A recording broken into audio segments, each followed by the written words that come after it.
Assalamualaikum warahmatullahi wabarakatuh. Jadi kali ini penulis terima komentar seperti ini ya. Penulis sudah sering bahas ya bahwa komentar yang ada emoji seperti ini, ketawa sambil terguling-guling, itu biasanya yang menggunakan hanya orang yang menipu atau sok tahu. Seringnya seperti itu. Kalau orang yang beneran serius nggak pernah ya pakai ikon gini, terus pakai WKWK gitu ya, seakan sok tahu padahal salah. Kalau kita lihat dari bukti ilmiah ataupun dari bukti lapangan, omongannya salah. Ya kita simak lah omongannya ini. Ya lah, ya udah pakai aja oli diesel bang, toh juga motormu kok, mesin rusak juga nggak apa-apa, cuma kasih info aja. Oli diesel bukan diperuntukkannya buat motor, apalagi motor bensin. Orang oli mobil non diesel aja gak peruntukannya buat motor bensin. Apalagi oli diesel. Anda kan lebih pinter dari insinyur yang buat motor. Jadi percuma pabrikan motor riset buat motor bertahun-tahun. Besok daftar aja bang di pabrikan motor. Jadi biasanya orang pakai alasan itu karena merasa pabrikan motor itu risetnya sudah bertahun-tahun, jadi bikin olinya itu yang bikin oli yang sudah hebat sekali, paling cocok untuk motornya. Sekarang kita lihat fakta lapangannya ya. Fakta lapangannya adalah seperti ini. Ini ada contoh Honda Beat 2022 jebol ya. Jebolnya ini sampai pecah ke belakang, setangi patah atau pistonnya juga terbelah dua, bagian belakangnya misah dari depannya ya kalau nggak salah. Pistonnya macet sehingga menyebabkan mesin jebol. Berikutnya ini juga sama, mesin jebol juga. Ini dipertanyakan apa kualitas mesinnya atau apakah pemakaiannya. Yang jelas ini kalau nggak salah macet juga ya. Ini juga ada tanda mesinnya jebol. Ini masalah piston macet ya. Ini piston macet juga, ini ngejim tidak bisa diengkol. Ini wis sembuh masalah opo, cuma koleksi ya. Baret ya, pistonnya baret. Yang ini olinya motor baru, mesin sudah hancur. Ini penulis kasih catatan olinya hitam ya. Yang ini baret. Ya, yang jelas ini realitanya.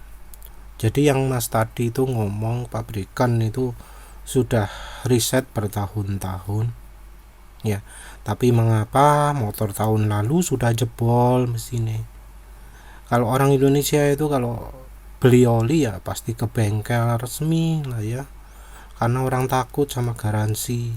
Pasti mesin motor itu dirawat, walau sekali servis 400 sampai 500 ribu ya, dibelani minim 200 ya kalau nggak salah. Kalau ke Honda itu gak ono ceritane 50 ribu kelar ya.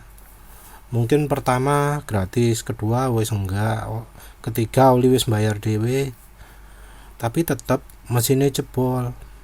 Malah justru ada informasi yang beli oli di bengkel ya puas ya pakai oli MBX atau SPX, begitu beli di dealer kok jelek, curiga, dipikir dealernya jualan oli palsu, padahal yang enggak. Padahal yang terjadi itu adalah karena yang dijual di bengkel itu walau palsu, kualitasnya di bawah oli aslinya. Seandainya ya ini dari awal lah pakai oli diesel yang selama ini sudah direkomendasikan, rasanya nggak bakal ya sampai mengalami piston ngejim macet sampai terjadi mesin jebol seperti ini. Mesin jebol seperti ini kan karena pelumasannya nggak nututi, karena pelumasannya kurang, karena ya salah satunya olinya terlalu encer. Terus selain itu kualitas olinya juga rendah, aditifnya kurang.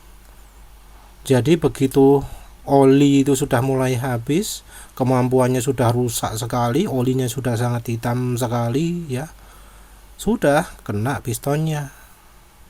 Kalau pengendaranya itu waspada, suara mesin itu dibuat tetap halus, jadi begitu kasar ganti, walau masih 300 km suara kasar gitu ya, langsung panik, langsung ganti. Nggak akan terjadi sampai seperti ini.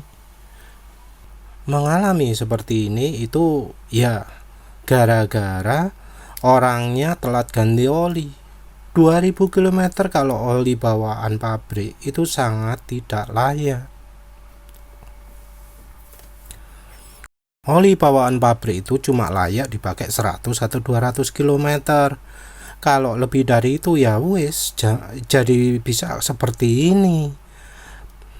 Jadi harus waspada ya, yang bilang motor bisa rusak karena oli diesel, karena minyak goreng, karena pakai PCMO atau apalah ya, oli yang kualitasnya lebih baik dari bengkel. Terus orangnya juga ngomong pabrikan motor itu riset buat motor bertahun-tahun. Nah itu harus kita harus betul-betul waspada ya, karena orang yang ngomong begitu biasanya itu nggak memikirkan konsumen ya, nggak melihat fakta bahwa terjadi hal-hal yang tadi. Kalau pabrikan riset bertahun-tahun, harusnya nggak ada kasus kejadian kayak gini. Walau itu olinya palsu gitu ya. Apalagi ketika kualitas oli palsunya di atas kualitas oli bawaan dealer. Pabrikan yang banyak orang tahu ya, mesin sekarang itu kualitasnya tidak sebaik dulu. Nah, kalau sudah tahu pabrikannya bikin mesin itu sengaja dibuat cepat rusak, ngapain ngikutin rekomendasi pabrik? Lah wong motornya dibuat cepat rusak, ya pasti rekomendasinya itu tujuannya sama. Tujuannya adalah untuk membuat motor cepat rusak juga. Kalau pabrikannya sudah sengaja bikin motor kualitasnya kayak gini, ya rekomendasinya pasti bikin motor itu makin parah lagi. Justru nggak ngikutin rekomendasi pabrikan, misalnya terus pakai oli kental, pakai HDEO, minyak goreng pakai Vilma, dan macam-macam seperti itu, maka justru bisa lebih awet mesinnya. Disebut insinyur pabrikan itu pinter, mahadewa, jago melebihi Tuhan, bisa membuat motor paling sempurna, melebihi kehebatan manusia gitu ya. Padahal itu bohong semua.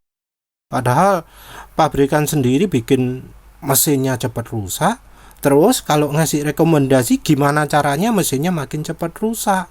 Mau itu yang level paling atas sampai level paling bawahnya dari mekanik ya, baik yang sudah dididik di pusatnya atau yang baru lulus sekolah sudah langsung masuk, sama saja rekomendasinya nggak bisa dipercaya.